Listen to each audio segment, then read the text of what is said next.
òpin sáà Rosenior ní Chelsea. Ìrìnàjò bọ́ọ̀lù aláfẹsẹ̀gbá kún fún ìyanu àti ìdènà púpọ̀.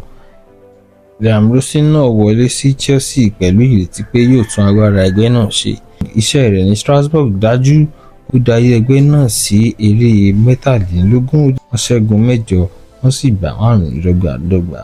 Ọ̀pọ̀ ló rí gẹ́gẹ́ bí olùkọ́ni tó ní ìmúlò tuntun, ṣùgbọ́n ní Stamford Bridge òun kò lọ gẹ́gẹ́ bí àṣà títí. Ní gbogbo eré 11 tí Rosenior darí, ó sì pàdánù ọ̀pọ̀lọpọ̀ nínú wọn ni.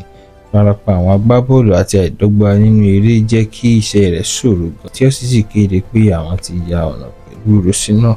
Àwọn aṣáájú ẹgbẹ́ náà sì sọ pé àwọn nílò ìtúnṣe, ó sì fẹ́ kí agbára tuntun wá sí ẹgbẹ́ náà.